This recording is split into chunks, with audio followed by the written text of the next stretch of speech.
بسم اللہ الرحمن الرحیم الحمد للہ نحمده ونستعینه ونستغفره ونؤمن به ونتوکل علیہ ونعوذ باللہ من شرور انفسنا ومن سیئات اعمالنا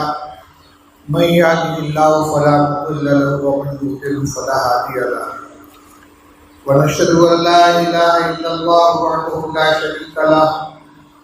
ونشهد أن سيدنا ومولانا محمدا عبده ورسوله صلى الله تعالى عليه وعلى آله وأصحابه وأزواجه وعلماء أمته ومن تبعهم بإحسان إلى يوم الدين. أما بعد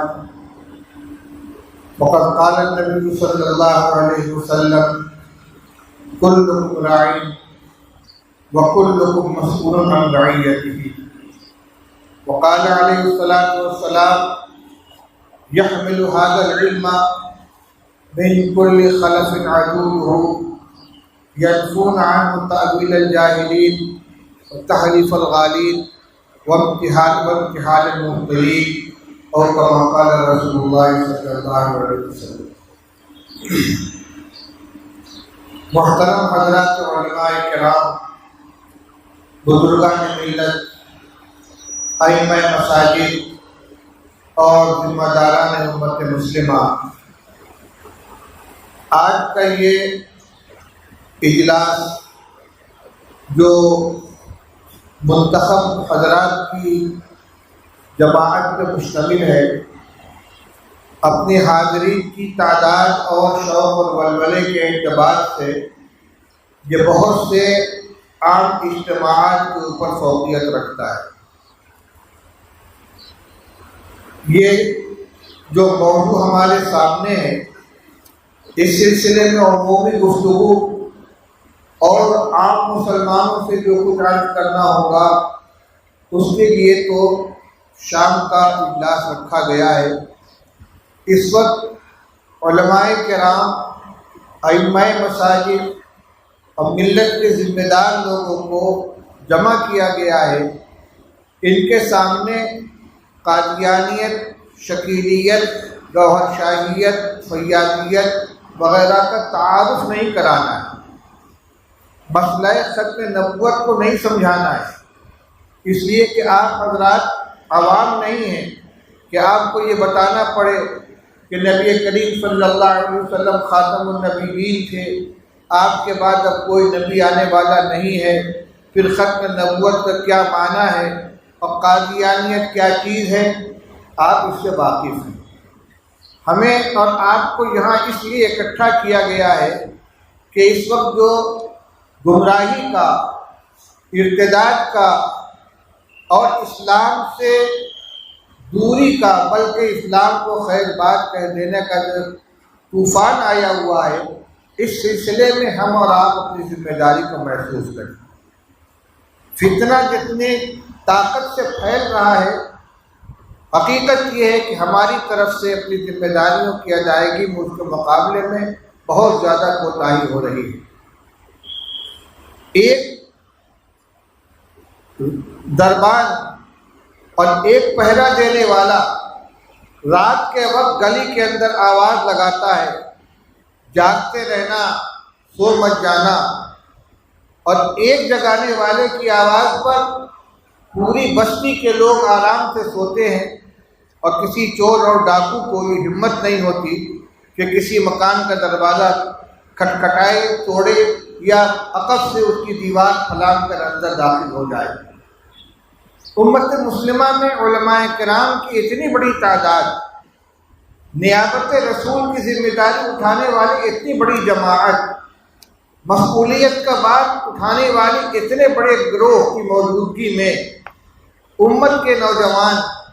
اسلام کے دامن کو چھوڑ کر کفر اور ارتداد کی وادیوں میں بھٹک رہے ہیں اور ایمان کو خیر بات کہہ رہے ہیں، اور باطل جماعتیں، باطل فرقے، باطل مذاہب کے نمائندے وہ ہمارے گھروں میں گھس کر اور ہمارے مساجد کے اندر نماز پڑھنے والے نمازی نوجوانوں کے اندر آ کر تعلیم گاہوں میں جا کر ہمارے نوجوان بچوں اور بچیوں کے ایمان کو سلب کر رہے ہیں، ان کو ایمان سے برگشتہ کر رہے ہیں، اور علل اعلان اسلام کو خیر بات کہہ کر کفر کا اعلان کرنے پر ان کے لیے یعنی ان کو آمادہ کر رہے ہیں۔ یقیناً یہ ہماری کوتاہی ہے۔ ہم اپنی معاش کے لیے، اپنے بال بچوں کی پرورش کے لیے، اپنے گھر کی ضروریات کے لیے، اپنے ذاتی مسائل کے لیے جتنے فکر مند ہیں، اگر اتنے بھی فکر مند ہو جائیں نبی کریم صلی اللہ تعالیٰ علیہ وسلم کے دین کی حفاظت کے لیے اور ملت کے نوجوانوں کے ایمان کی حفاظت کے لیے، تو کوئی وجہ نہیں ہے کہ علماء امت کی اتنی بڑی تعداد کی بیداری کے بعد، ان کی فکر مندی کے بعد، کسی قدغن لگانے والے کو اور کسی گمراہ کرنے والے کو اس کی ہمت پڑے کہ وہ آ کر ہمارے درمیان گھسے اور اپنے کارنامے انجام دے۔ میرے بھائیو بزرگوں، یہ دین بڑی قربانیوں کے ساتھ آیا۔ ہم 7 سمندر کے پار عجم کے اس دور دراز کے علاقے میں بسنے والے، اگر ہمارے اسلاف اپنی اپنی آرام گاہوں کے اندر بیٹھے ہوتے، اپنی تجارت پر، اپنی کاشتکاری میں مشغول ہوتے، صرف اپنے آل اولاد کی پرورش اور ان کی ضروریات کی تکمیل میں مشغول ہوتے، تو یہ 7 سمندر پار ایمان کی ہوا یہاں تک نہ پہنچتی، اور آج ہم اس شکل و صورت و اس خدا عطا کے ساتھ اللہ کے گھر میں بیٹھ کر اللہ کا نام لینے والے نہ ہوتے۔ ان کے قربانیوں کے سلے میں، ان کی محنت اور جد و جہد کے نتیجے میں یہ ایمان والی کی ہوائیں چلیں اور اسلام کی فضا عام ہوئی اور 4 دانگ عالم کے اندر اسلام پھیلا۔ یہ ہمیں کیونکہ یہ ایمان اور یہ دولت آباء و اجداد سے وراثت کے طور پر ملی ہے، ہم نے اس کے لیے کوئی قربانی نہیں دی ہے، نہ جان کی قربانی دی ہے، نہ مال کی قربانی دی ہے، نہ عزت و جاہ کی قربانی دی ہے، اس لیے ہمارے نزدیک اس کی کوئی قدر نہیں ہے۔ میرے بھائیو بزرگوں، اس وقت ہمیں اس بات کا احساس ہونا چاہیے کہ اللہ تعالیٰ نے دینی قیادت کی جو ذمہ داری عطا فرمائی ہے، اس کی ذمہ داریاں کیا ہیں۔ میں نے ابھی آپ کے سامنے نبی کریم صلی اللہ تعالیٰ علیہ وسلم کی 2 حدیثیں پڑھی ہیں۔ ایک حدیث میں رسول اللہ صلی اللہ علیہ وسلم نے ارشاد فرمایا، کلکم راع وکلکم مسئول عن رعیتہ، تم میں کا ہر ایک نگراں ہے، راعی ہے۔ راعی کہتے ہیں مویشی کے چرانے والے چرواہے کو۔ چرواہے کا کام کیا ہوتا ہے؟ وہ پورے ریوڑ کی نگرانی کرتا ہے۔ کوئی گلے کا جانور، کوئی مویشی گلے سے کٹ کر کسی دوسری طرف مڑ نہ جائے، اسی طرح کوئی بھیڑیا حملہ نہ کر دے، کوئی درندہ کسی مویشی کو اچک نہ لے جائے، اور اس کے چارے کا، اس کے پانی کا انتظام کرے۔ یہاں عالم کو اور تمام لوگوں کو راعی قرار دیا گیا ہے، پھر خاص طور سے فرمایا فالامام راع وهو مسئول عن رعیتہ۔ امام، چاہے وہ امام المسلمین ہو، چاہے وہ امام قریہ ہو، چاہے وہ امام بستی ہو، ہر ایک امام، چاہے امامت عامہ ہو، چاہے امامت صغریٰ ہو، چاہے امامت کبریٰ ہو، ہر ایک کی ذمہ داری ہوتی ہے اپنے اپنے دائرۂ کار کے اندر۔ اور وہ ذمہ داری کیسی ہوتی ہے؟ جس طرح چرواہے کی ذمہ داری ہے کہ اپنے ریوڑ کو دیکھے، اس کو بھٹکنے نہ دے، غلط راستے پر مڑنے نہ دے، اور حملہ آور درندوں سے اس کی حفاظت کرے۔ امام اپنے علاقے کا، اپنے حلقے کا، اپنی مسجد کا، اپنے شہر کا اس اعتبار سے ذمہ دار ہے، وہ دینی قائد ہے۔ وہ ان کے کھانے پینے کا، ان کے روزی کا اور ان کے معاش کا ذمہ دار نہیں ہے، ان کے ایمان کا نگراں ہے۔ اس لیے ہر امام کی یہ ذمہ داری ہے۔ امام کا مطلب صرف مسجد میں امامت کرنے والا نہیں، بلکہ پیشوا۔ عالم بھی پیشوا ہے،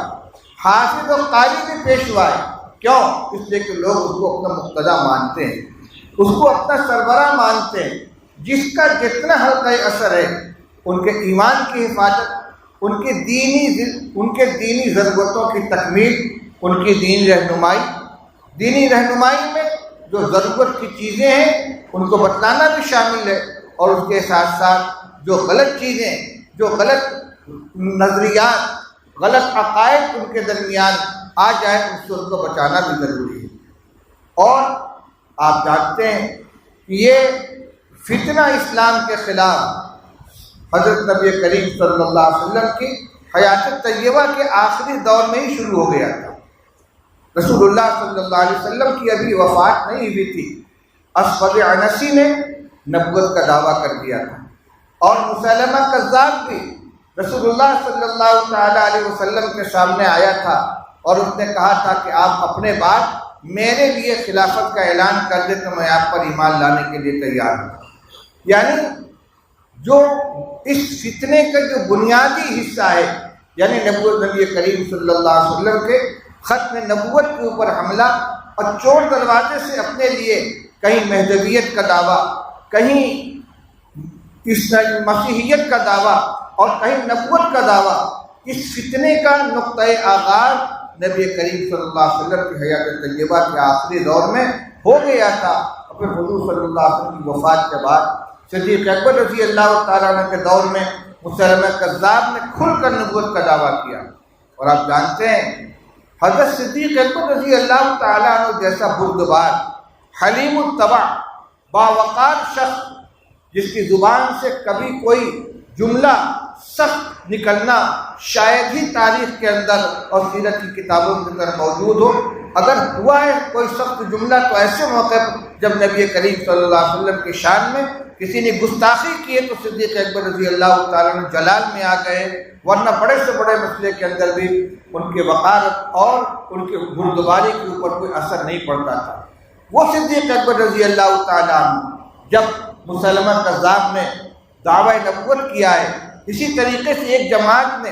زکوٰۃ کی ادائیگی سے انکار کر دیا ہے، تو صدیق اکبر رضی اللہ تعالیٰ نے پورے جوش کے ساتھ کھڑے ہوئے ہیں اور انہوں نے فرمایا اجنقص الدین وانا حی، میری زندگی میں دین کے اندر قطر بیوت کی جائے گی، میں زندہ رہوں گا اور دین کے اندر کمی کر دی جائے گی۔ وہ زکوٰۃ جس کو رسول اللہ صلی اللہ علیہ وسلم نے نماز کے ساتھ ذکر فرمایا ہے، قرآن پاک میں اقیموا الصلاۃ وآتوا الزکوٰۃ کا ایک ساتھ حکم دیا گیا ہے، اس میں سے اگر کوئی تقسیم کا عمل کرتا ہے کہ ہم نماز تو پڑھیں گے زکوٰۃ نہیں دیں گے، یہ دین کے اندر نقص پیدا کرنے کی کوشش ہے، میری زندگی میں یہ نہیں ہو سکتا۔ حضرت صدیق اکبر رضی اللہ تعالیٰ عنہ کا وہ جملہ قیامت تک کے لیے ضرب المثل بن گیا، اَيُنْقَصُ الدِّينُ وَهُوَ عَلَى حَيٌّ، چنانچہ ہر ایسے موقع پر اس جملے کا حوالہ دیا جاتا ہے۔ ہم انہی کی روحانی اولاد ہیں، ہم انہی کے نام لیوا ہیں۔ اور صدیق اکبر رضی اللہ عنہ کا مقام کیا ہے، ایک قصہ یاد آ گیا۔ مولانا اسماعیل سنبھلی ایک بڑے عالم گزرے ہیں، حضرت وہ مراد آباد مدرسہ شاہی کے استاد تھے، اس کے بعد گجرات کے بعض مدارس کے اندر انہوں نے تدریسی خدمت انجام دی، اور آخر میں ہمارے مدرسہ جامعہ اسلامیہ بنارس میں 1-2 سال انہوں نے تدریس کی خدمت انجام دی۔ پرانے وقت کے لوگوں میں سے تھے، انہوں نے قصہ سنایا، حیدرآباد کا قصہ ہے، حیدرآباد میں بیٹھ کر میں آپ کو حیدرآباد کے قریب بیٹھ کر سنا رہا ہوں۔ وہ سنانے لگے کہ حیدرآباد میں نواب صاحب کی طرف سے سیرت پاک کا ایک بہت بڑا اجلاس منعقد کیا گیا اور بہت بڑا پنڈال بنایا گیا، اس میں جگہ جگہ اکابر صحابہ کرام رضی اللہ تعالیٰ عنہ کے نام سے دروازے باب بنائے گئے۔ جو اسٹیج سے سب سے قریب جو باب تھا وہ تھا باب صدیق، یعنی صدیق اکبر رضی اللہ تعالیٰ عنہ کے نام سے منسوب تھا، اور اسٹیج پر خود نواب صاحب نظام الملک تشریف فرماتے، نواب عثمان علی نام تھا غالباً، وہ خود اسٹیج کے اوپر بیٹھے ہوئے تھے۔ تقریر کرنے کا نمبر آیا حضرت مولانا شبیر احمد عثمانی رحمۃ اللہ علیہ کا۔ جب وہ بیان کرنے کے لیے کھڑے ہوئے تو اپنی گفتگو کے درمیان انہوں نے کہا، یہ دیکھ رہے ہو یہ کون سا دروازہ ہے، کس کے نام سے منسوب ہے؟ یہ باب صدیق ہے۔ جانتے ہو صدیق کون ہے؟ کہ قسم خدا کی میں کہتا ہوں، اگر صدیق اکبر کی جوتی کے ایک ٹکڑے کو، جوتی کے چمڑے کے ایک ٹکڑے کو ان نواب صاحب کے تاج کے اندر ٹانگ دیا جائے، ان کے لیے باعث افتخار ہوگا۔ اگر ان کے جوتی کے چمڑے کا ایک ٹکڑا ان کے تاج کے اندر ٹانگ دیا جائے تو ان کا تاج بن جائے گا، اور وہ ان کے لیے باعث افتخار ہوگا۔ اس کو سن کر نواب صاحب دھوم اٹھے کہ واقعی صحیح فرمانا، صحیح کہہ رہے ہیں، اگر ان کی جوتی کا ایک ٹکڑا میرے تاج میں لگ جائے تو میں بادشاہ کہلانے کا حقدار ہوگا اور یہ میرا تاج ہوگا۔ وہ صدیق اکبر رضی اللہ تعالیٰ عنہ اپنی قربانیوں کی بنا پر، اپنے ان جذبات کی بنا پر، نبی کریم صلی اللہ علیہ وسلم کے ساتھ عشق اور محبت کا تعلق رکھنے کی بنا پر، دین کے سلسلے میں قربانیاں دینے کی بنا پر ان کا یہ مقام بنا تھا۔ ہم ان کے نام لیوا ہیں، ان کا وہ جملہ آج ہر مسلمان کے اور خاص طور پر علماء کے دل کی آواز ہونی چاہیے۔ اَيُنْقَصُ الدِّينُ وَأَنَا حَيٌّ، کیا دین کے اندر قتل بیوت کی جائے گی؟ دین کو گھٹایا جائے گا؟ میں زندہ رہوں گا، میری زندگی کس کام کی ہے؟ دین کے اندر کبھی قتل بیوت یہ نہیں ہے کہ ہماری بچی غیروں کے ساتھ جا رہی ہے، ہمارے بچے اسلام سے ہاتھ دھو رہے ہیں، ہمارے نوجوان شکیلیت کے شکار ہو رہے ہیں، گوہر شاہیت کے فتنے میں مبتلا ہو رہے ہیں، فیاض کے پنجے میں گرفتار ہو رہے ہیں۔ اسی طریقے سے اور نئے فتنے وجود کے اندر آ رہے ہیں۔ غامدیت کا فتنہ ہے، انجینئر مرزا کا فتنہ ہے، قادیانیت ہے، شکیلیت ہے، فیاضیت ہے، یہ سارے کے سارے فتنے بڑی تیزی کے ساتھ پھیل رہے ہیں۔ اور بڑے افسوس کی بات ہے، ہم جس علاقے کے اندر بیٹھے ہوئے ہیں، جنوبی ہند کے حصے میں یہ فتنے زیادہ تیزی کے ساتھ پھیل رہے ہیں۔ اس لیے میرے بھائیوں، میرے بزرگوں، علماء کرام، آپ کا مقام و مرتبہ بہت بلند ہے۔ میں نے کلکم رائی وکلکم مسئول عن رعیتہ کی حدیث کے بعد ایک اور حدیث پڑھی ہے۔ نبی کریم صلی اللہ علیہ وسلم نے ارشاد فرمایا، یحمل ھذا العلم من کل خلف عدول، اس علم کو یعنی علم دین کو جس کو لے کر نبی کریم صلی اللہ علیہ وسلم تشریف لائیں، ہر بات پہلے والوں سے بات کے عادل لوگ، عدول عادل کی جمع ہے، عادل لوگ، عدل پسند، انصاف پسند، معتدل مزاج لوگ اس کو اختیار کریں گے، اس کو حاصل کریں گے اور اس کے حامل بنیں گے۔ اور حامل بننے کے بعد کام ان کا کیا ہوگا؟ ینفون عنہ تحریف الجاہلین وتأویل الجاہلین وتحریف الغالین وانتحال المبطلین۔ تین باتیں ارشاد فرمائیں۔ اس علم کو پہلے علماء سے بعد والے علماء حاصل کریں گے، پھر دین کے اندر جاہلوں کی طرف سے جو تعویلات ہوں گی ان کو دفع کریں گے۔ اسی طرح جو غلو کرنے والوں کی طرف سے اس کے اندر تحریف ہوگی اس کو دفع کریں گے۔ اسی طرح باطل پرستوں کی طرف سے جو چیزیں گڑھ کر بیان کی جائیں گی ان کو وہ ہٹائیں گے، اس کی صفائی کریں گے۔ تین جماعتیں ہیں، جاہلین، غالین، مبطلین، یعنی گمراہی کا جو سبب ہوتا ہے اس کے اسباب میں کہیں تو جہالت ہوتی ہے، جہالت کی بنا پر آدمی غلطی کا شکار ہو جاتا ہے، اور پھر جو وہ نظریہ قائم کرتا ہے اس کو ثابت کرنے کے لیے وہ غلط قسم کی تعویلات کرتا ہے، قرآن اور حدیث کے معانی کے اندر تبدیلی کر دیتا ہے، اس کے غلط معنی اور مطلب بیان کرتا ہے، غلط تفسیر کرتا ہے۔ کچھ غلو پسند ہوتے ہیں کہ کسی چیز کے مقام و مرتبے کو اس کی حیثیت سے گھٹا یا بڑھا کر اس کو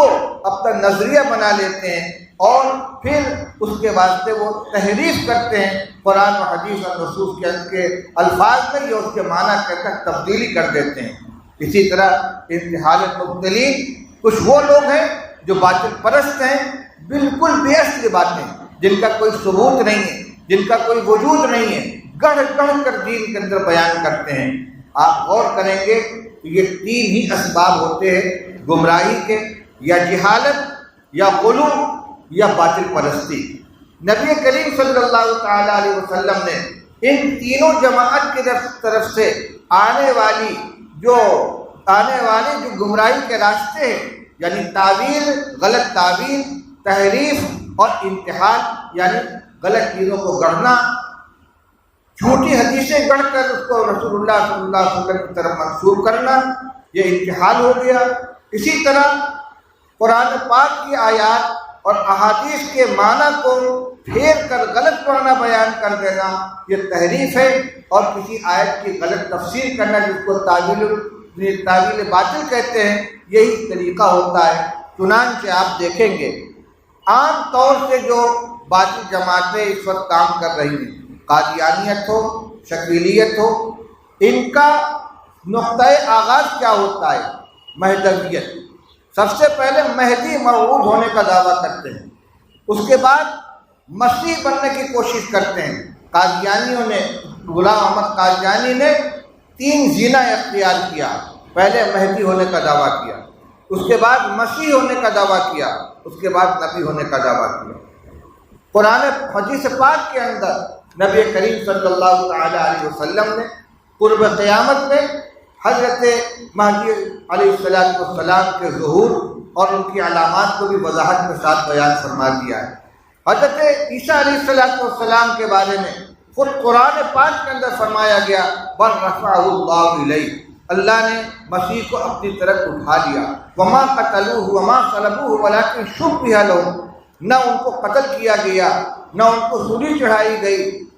جن ان لوگوں کے اوپر معاملہ مشتبہ کر دیا گیا، کسی اور کو ان کی جگہ سولی چڑھا کر سمجھ گئے کہ عیسیٰ علیہ السلام کو سولی دی ہے۔ اسی طریقے سے قرآن حدیث پاک کے اندر صراحت کے ساتھ موجود ہے، قرب قیامت میں عیسیٰ علیہ السلام اتریں گے اور ان کے یہ کارنامے ہوں گے، اور تمام تفصیلات کتابوں کے اندر موجود ہیں۔ اب آج جو باطل جماعتیں پیدا ہوئی ہیں، چاہے وہ غلام احمد قادیانی ہو، چاہے شکیل ہو، چاہے غامدی ہو، یہ سب کے سب انہی آیات اور احادیث کا غلط مطلب بیان کرتے ہیں۔ آپ علماء کرام کی ذمہ داری ہے کہ اپنے علم صحیح کے ذریعے سے صحیح باتیں عوام تک پہنچائیں۔ آج مسائل کے ساتھ ساتھ عقائد کی تعلیم دینے کی بھی بہت ضرورت ہے۔ ابھی ایک کتاب سامنے آئی تھی، کیا تھی؟ عقائد سے متعلق رسالہ آسان دینیات۔ اسی طریقے سے حضرت ہمارے یہ آسان دینیات مولانا ڈاکٹر قاضی عبد المجید صاحب کی کتاب ہے، جس میں عقائد وغیرہ کو بھی بیان کیا ہے، سنتیں وغیرہ بھی بیان کی ہیں۔ مولانا شاہ عالم صاحب ہمارے دارالعلوم دیوبند میں جو مجلس تحفظ ختم نبوت کے شعبے کے نائب ناظم ہیں، انہوں نے بھی عقائد کے اوپر کچھ رسالے لکھے ہیں جو حیدرآباد کے مرکز میں دفتر کے اندر بھی موجود ہے اور بہت سے مدارس میں ان کو داخل کر لیا ہے۔ تو ضرورت ہے کہ جہاں مسائل کی تعلیم دی جاتی ہے، جو تعلیم الاسلام وغیرہ میں موجود ہے، علم الفقہ میں موجود ہے، بہشتی دیوبند میں موجود ہے، اسی کے ساتھ ساتھ عقائد کی تعلیم دلائی جائے، بچوں کو واقف کرایا جائے۔ ابھی مولانا محمد سبیل صاحب مجھے متوجہ کر رہے تھے کہ ائمہ کرام کو اس جانب متوجہ کیا جائے کہ اپنی اپنی مساجد کے اندر نمازوں کے درمیان صحیح عقائد کی تبلیغ کریں، ان کو بتائیں۔ زبانی بیان کرنا ضروری نہیں ہے، بہت سی کتابیں دستیاب ہیں، جیسے فضائل اعمال پڑھی جاتی ہے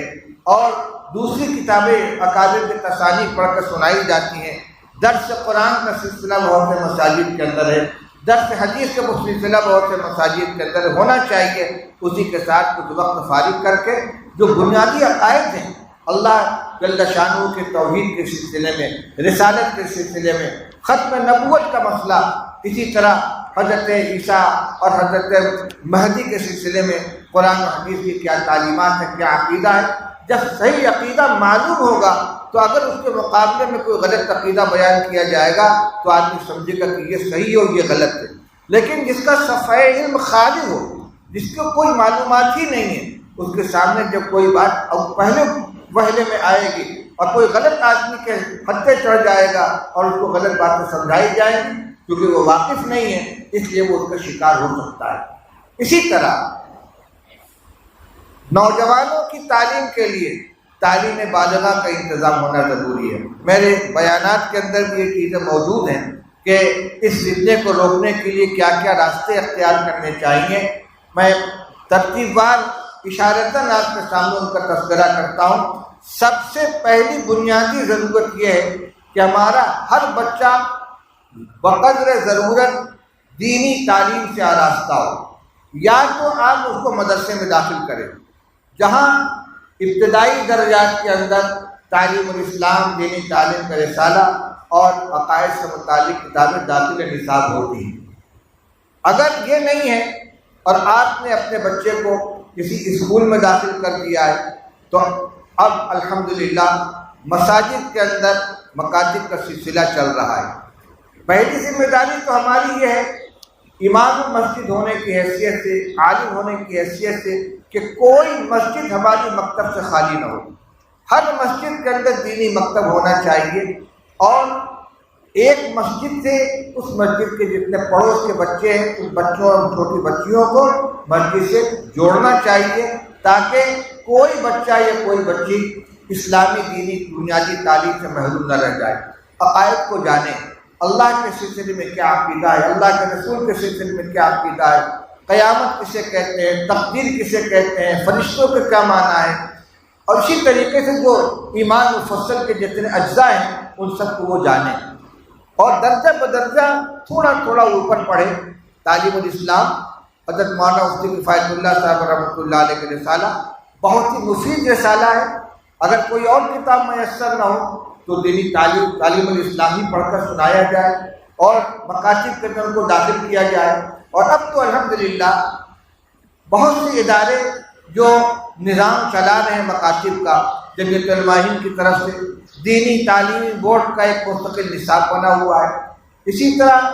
ادارے دینیات بمبئی والوں کا نظام چل رہا ہے، گجرات کے بہت سے حضرات ہیں، مخیر حضرات جو مکاتب چلا رہے ہیں، اور ہر ایک کا اپنا نصاب بنا ہوا ہے۔ ان نصابوں کو مکاتب کے اندر پڑھایا جائے، تاکہ بچہ اگر اسکول میں پڑھ رہا ہے تو جو اس کی تعلیم کا مرحلہ اوپر پہنچ رہا ہے دنیاوی تعلیم کا، اسی طریقے سے دینی تعلیم بھی آہستہ آہستہ اس کے اندر وہ ترقی کرے اور بنیادی عقائد سے، بنیادی مسائل سے وہ واقف ہو۔ تو ایک تو مکاتب کا نظام چلایا جائے، دوسرے ہر بچے کو مکتب کے اندر داخل کیا جائے، اور والدین کی یہ ذمہ داری ہے کہ صرف بچے کو مکتب بھیج کر اپنے آپ کو فارغ نہ سمجھیں، بلکہ جس طرح اسکول جانے کے لیے بچوں کو تیار کیا جاتا ہے، ان کا بستہ ٹھیک کیا جاتا ہے، ان کے پہنچانے کا بلانے کا انتظام کیا جاتا ہے، ان کے جو ضروری سامان ہیں، کاپی ہے، کتاب ہے، قلم ہے، اور جو بستے کے سامان ہیں ان کو مہیا کیا جاتا ہے، اتنا ہی بلکہ اس سے زیادہ اہتمام کے ساتھ مکتب سے متعلق جو ضروریات ان کی تکمیل کریں، ان کی حاضری کا اہتمام کریں۔ گھر آنے کے بعد ان سے پوچھیں کہ آج بچے تم نے کیا پڑھا ہے، پڑھ کر سناؤ۔ ان کے ذریعے سے ان کے بہن کو، ان کی ماں کو، گھر کے افراد کو بھی اس کا علم ہوگا۔ تو ایک تو مکاتب کا سلسلہ ہونا چاہیے۔ نمبر 2، نوجوانوں کے اندر جو اپنی تعلیم ختم کر چکے ہیں یا اسکولوں میں تعلیم حاصل کر رہے ہیں، کالجوں میں تعلیم حاصل کر رہے ہیں، اور اب وہ مکتب میں پڑھنے کی عمر سے آگے بڑھ چکے ہیں، ان کے لیے تعلیم بالغہ کا انتظام کیا جائے۔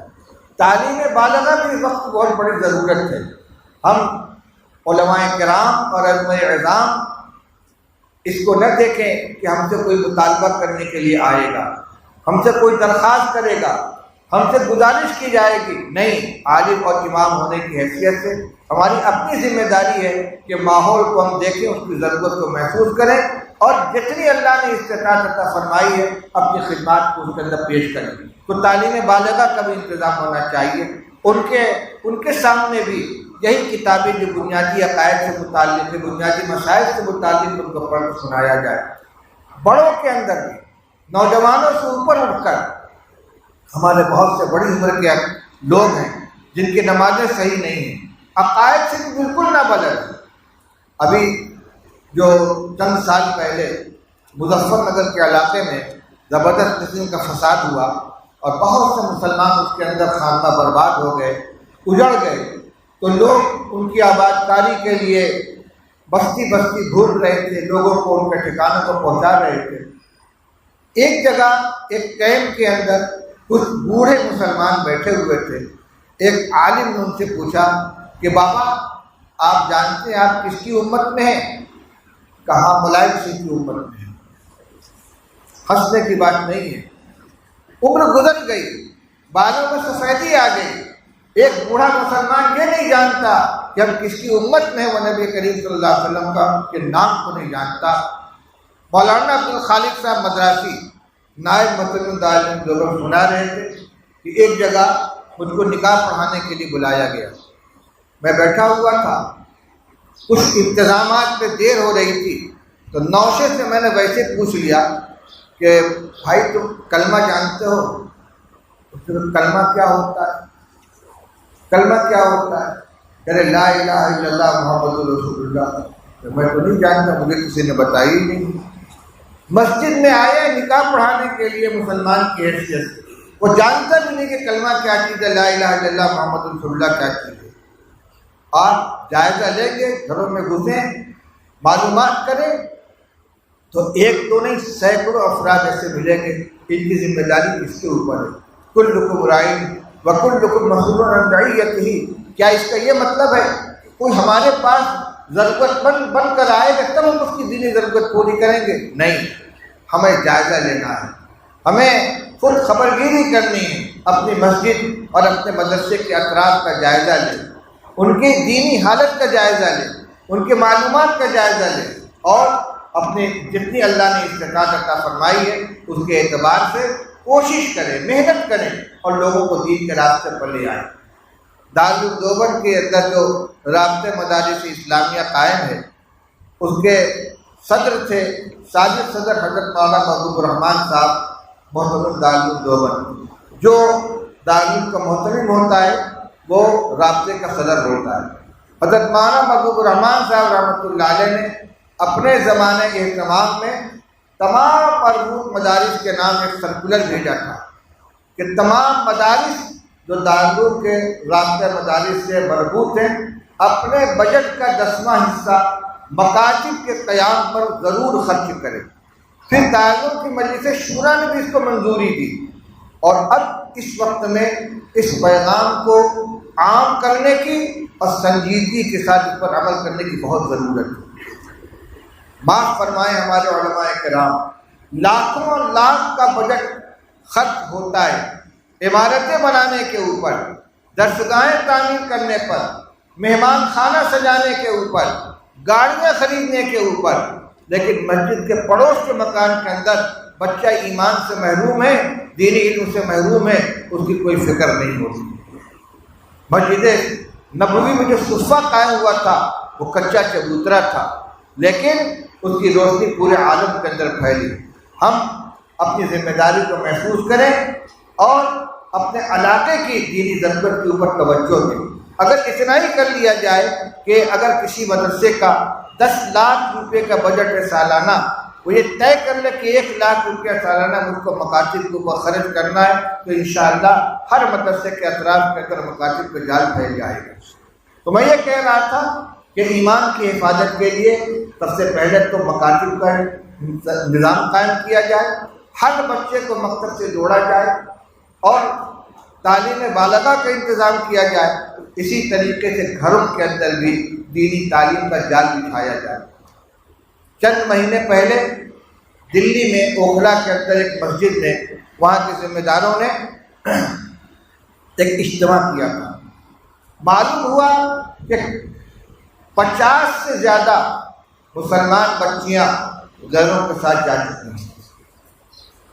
نام تو نکاح کا ہوتا ہے، لیکن آپ جانتے ہیں کہ اس کی 2 ہی صورت ہوگی، یا تو کوئی غیر مسلم نوجوان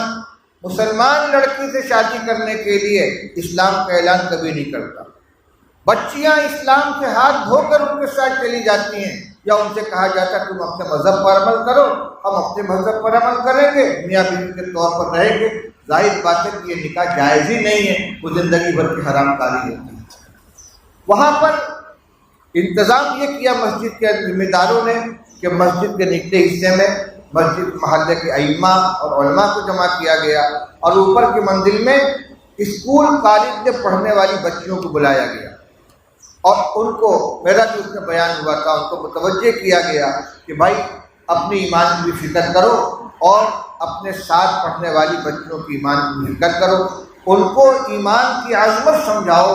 ایمان کا مقام و مرتبہ بتاؤ، مسلمان ہونے کا مطلب بتاؤ، اور جو غیروں کے چنگل میں پھنسنے والی ہیں، جن کا تعلق اور جن کی آمد و رفت نشست و برخاست دوسروں کے ساتھ ہے، ان کے گھر والوں کو متوجہ کرو۔ لیکن افسوس کی بات یہ ہے کہ بہت سے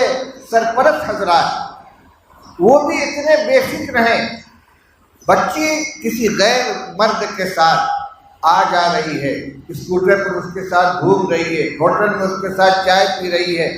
کوئی نوجوان عالم اس کے گھر جا کر آہستہ سے کہتا ہے بھائی صاحب آپ کی بچی فلاں نوجوان کے ساتھ ہوٹل آ جا رہی ہے،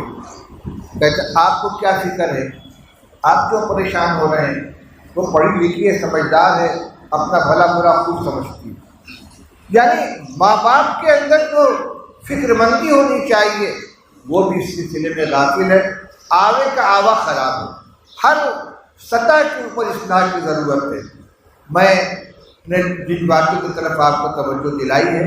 سب کا مقصد یہ ہے کہ علماء کرام، ائمہ اعظام، ان تمام فتنوں کی سرکوبی کے لیے، ان کا مقابلہ کرنے کے لیے، اپنے ایمان والے بھائیوں، بچوں اور بچیوں کی ایمان کی حفاظت کے لیے، اپنے گھر کے اندر ارتداد کا داخلہ روکنے کے لیے اپنی ذمہ داری کو محسوس کریں، جو کوششیں ہو رہی ہیں ان کے اندر شامل ہو جائیں، اور جہاں کوئی منظم کوشش نہیں ہو رہی ہے ائمہ کرام مل کر اور علماء کرام مل کر اس کی کوشش کریں۔ ایک بات اور میں عرض کر دوں، یہ مسئلہ کسی مسلک کا نہیں ہے، آپ کا تعلق علماء دیوبند سے ہے، آپ کا تعلق علماء بریلی سے ہے، آپ کا تعلق جماعت اہل حدیث سے ہے، سب اپنی جگہ پر مسلک کا عمل اپنا آپ کا اپنی ذات کے ساتھ ہے، لیکن تاج ختم نبوت کی حفاظت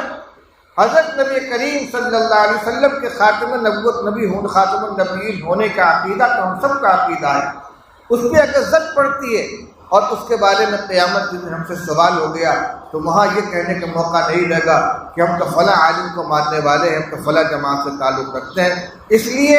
کم سے کم اس مسئلے کے اندر اپنی جماعتی وابستگی سے بہت اوپر اٹھ کر پوری دیانتداری کے ساتھ محنت کریں، اور جس علاقے میں جو بھی محنت ہو رہی ہو اس میں سب کے سب مل کر کام کریں، کوئی دوسرے کی ٹانگ کھینچنے کی کوشش نہ کرے۔ اس موقع پر میں آپ کے سامنے ایک پیغام پڑھ کر سنانا چاہتا ہوں جس میں ان باتوں کا خلاصہ بھی بیان کیا گیا جو آپ کے سامنے عرض کی گئی ہیں، اور اسی کے ساتھ ساتھ کچھ درخواستیں کی گئی ہیں۔ سنیے، یہ کتاب، یہ پیغام تقسیم بھی ہوگا لوگوں کے درمیان،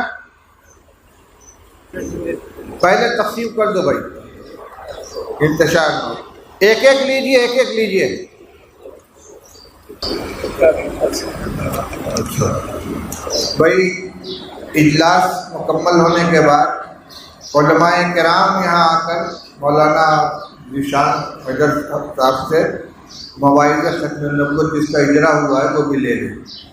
پہلے میں پیغام پڑھ کر سناتا ہوں۔ حامدا و مسلم و مسلما اما بعد، مواعظ ختم نبوت کی اشاعت کے اس باسعادت موقع پر تمام فرزندان توحید کو عموماً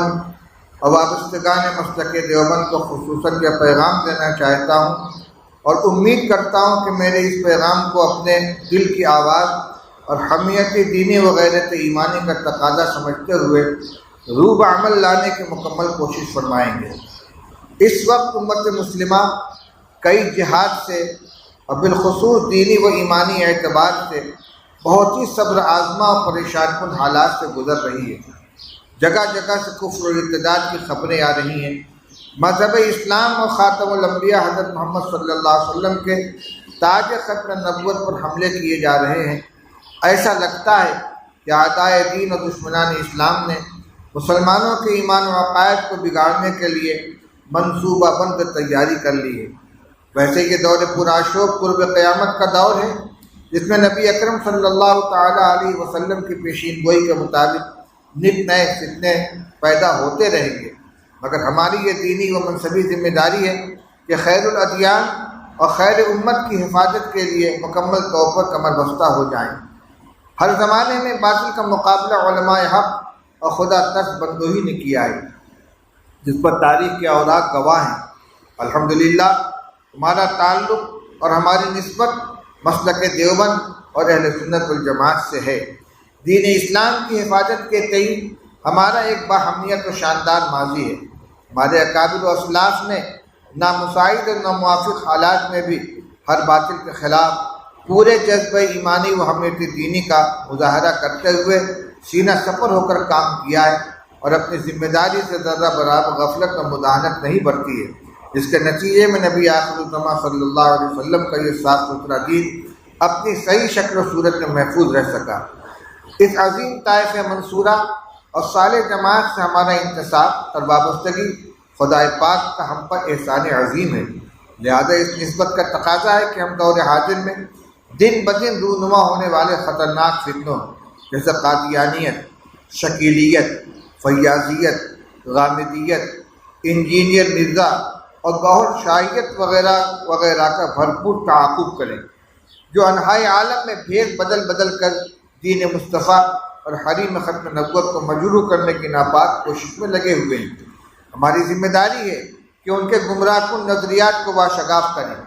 ہماری نسبت ہمیں یہ آواز دے رہی ہے کہ ہم اپنے اندر جذبہ صدیقی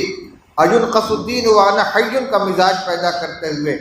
دین مصطفیٰ صلی اللہ علیہ وسلم کی حفاظت کے لیے اٹھ کھڑے ہوں۔ آزاد و عوارض، مشاغل و موانع حیات مستعار کا لازمہ ہے۔ اپنی دینی و دنیاوی ذمہ داریوں کو ادا کرنے کے ساتھ ساتھ عقائد و ایمان کی حفاظت اور فتنہ ارتداد کے مقابلے کے لیے مجتمع ہو جائیں۔ ہماری سرد مہری خدا نخواستہ ان رہزنان دین فتنوں کو ابھرنے کا موقع نہ دے، اس لیے کہ ایمان ہماری سب سے قیمتی متاع ہے جس پر کوئی سودا نہیں کیا جا سکتا، لہذا عقائد صحیحہ کی ترویج و اشاعت کو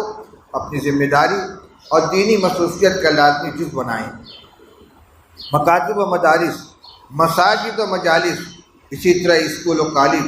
نیز خواتین کے اداروں اور گھروں میں مردوں، عورتوں، بوڑھوں، بچوں سب میں انفرادی و اجتماعی طور پر عقائد کی تعلیم کو خوب عام کریں، ہر فرد امت کو بیدار کریں۔ یہ وہ نازک وقت ہے کہ ہم نصرت خداوندی کا سہارا لیتے ہوئے انابت اللہ اور کامل توکل کے ساتھ سنت رسول صلی اللہ علیہ وسلم اور سنت صحابہ کو زندہ کریں۔ ہمارے لیے معاش اصل نہیں ہے، تنگی معاش کا گلہ ہمیں زیب نہیں دیتا۔ آج اگر ہم خاموش بیٹھ گئے اور ارتداد کا سیلاب بڑھتا چلا گیا